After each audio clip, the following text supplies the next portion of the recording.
नमस्कार, स्वागत है आपका हमारे चैनल में। हमारा आज का जो विषय है वो प्रकृति से जुड़ा हुआ है। मैं सुचेता, वास्तु ज्योतिष रिसर्चर, और ये विषय जो आज हम प्रकृति पर चर्चा करेंगे बहुत महत्वपूर्ण है।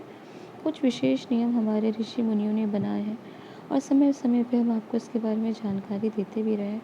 जैसे अगर मास की हर महीने की बात की जाए तो हमने आपको जो ये बहुत महत्वपूर्ण कुछ महीने होते हैं, जैसे भी आप ही आगामी मास जो सावन का है, उस समय हमने आपको बताया कि किसी प्रकार का भी पेड़ तोड़ना, पत्ती तोड़ना तक भी निषेध होता है।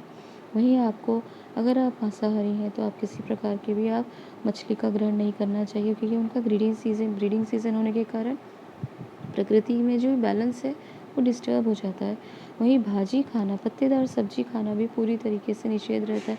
वैसे तो चतुर्मास में हम भाजी नहीं खाते, परंतु फिर भी कुछ नियमों में विशेष लिखा रहता है। जैसे शिव जी पे दूध चढ़ा रहे हैं, मतलब शिव जी पे अगर कोई शिवलिंग में कुछ चीज़ चढ़ाई जाए तो इसको आप समय इसका ये इंडिकेशन होता है कि वो आपको नहीं लेना है।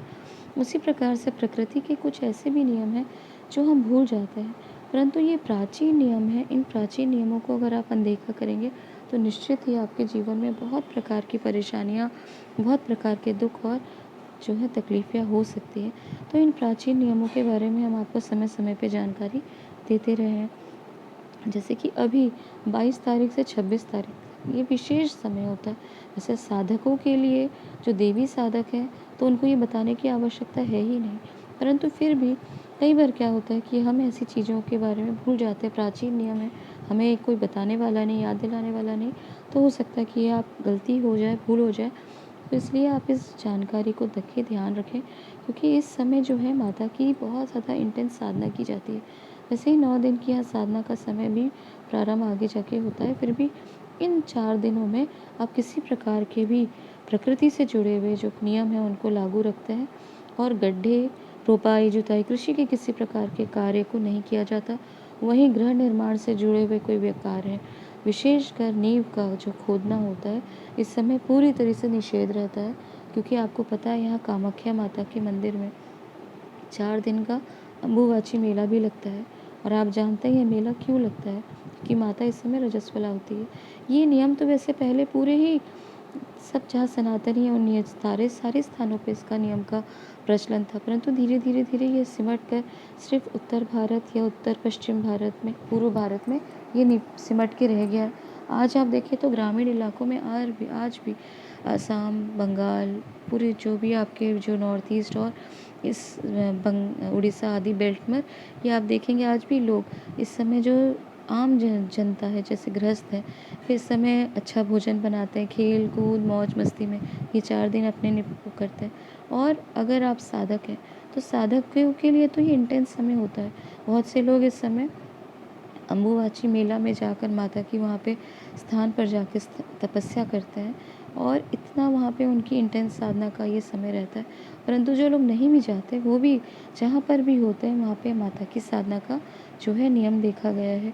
और इसीलिए इस समय किसी प्रकार की भी कृषि के कार्य, विशेषकर रोपाई, जुताई आदि, अगर आप गार्डनिंग करते हैं, आपके किचन गार्डन है, तो भी इन नियमों से आपको बचना चाहिए, क्योंकि प्रकृति के नियम बहुत ही ज़्यादा संवेदनशील होते हैं, बहुत गंभीर होते हैं। हमने आपको समय समय पे बताया कि प्रकृति को आप सामान्य एकदम निर्जीव इस तरह से मत देखिए। प्रकृति पूरी तरह से जीवंत है। जैसे हमने आपको बताया था कई वीडियोज़ में, प्रकृति से, वनस्पतियों से जुड़ी हुई आपको हमने बहुत सी जानकारी दी है, आप जाकर देख सकते हैं। जैसे हमने आपको बताया था कि पीपल के वृक्ष को अगर आप इसको लगाते हैं तो आपके जो है, ऐसा लिखा हुआ है शिव गीता में, आप पढ़ सकते हैं कि भगवान श्री कृष्ण ने कहा है कि गीता में वृक्षों में मैं पीपल का पेड़ हूँ। वहीं अगर आप एक पीपल का वृक्ष लगाते हैं तो निश्चित ही ऐसा माना जाता है कि आपको मोक्ष की प्राप्ति हो जाती है, अगर आप मोक्ष के इच्छुक हैं तो। वहीं अगर आप पीपल को काटते हैं या किस प्रकार का नुकसान पहुंचाते हैं तो दुर्गति शब्द भी आपके जीवन में छोटा पड़ जाता है। इतने जीवन में दुख, दरिद्रता, परेशानियाँ आपके आती है कि आपको लगता है कि ये शब्द भी छोटे पड़ गए हैं। वहीं हमने आपको अशोक के वृक्ष के बारे में बताया था कि ये प्रकृति साधारण नहीं है।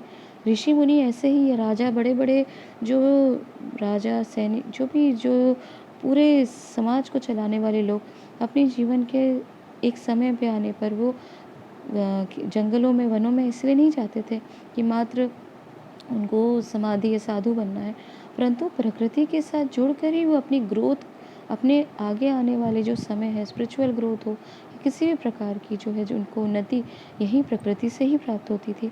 अशोक के वृक्ष में हमने आपको बताया था, ये ग्रोथ का प्लांट है। अगर किसी के हाथ में ग्रोथ है, जिसको हम बरकत कहते हैं, और वो व्यक्ति प्रॉस्पेरिटी और राइज़ करने वाला है, उसके हाथ में पैसा आने वाला है, अगर आप पीपल का अशोक का पेड़ लगाएंगे तो वो व्यक्ति के हाथ से दिख जाता है। कई बार वो वृक्ष अशोक का लगाने से ग्रो ही नहीं करता, वर्षों वर्ष ऐसे ही पड़ा रहता है और अचानक ग्रो करने लगता है, यानी आपके जीवन में सुख संपत्ति धन वैभव का समय आ गया है। वही माता सीता को हमने बताया था, इसी वीडियो में बहुत सारी जानकारी है, वैसे आप जाकर देखिए, वृक्षों के बारे में जानिए, वनस्पतियों के बारे में जानिए कि रावण ने अशोक वाटिका में ही माता सीता को क्यों रखा, क्योंकि शोक हर लेता है अशोक। वही हम बिल्व के वृक्षों के बारे में लोग नहीं जानते कि बिल्व का वृक्ष आपके भविष्य की पीढ़ियों के बारे में बताता है, आपके जनरेशन्स के बारे में।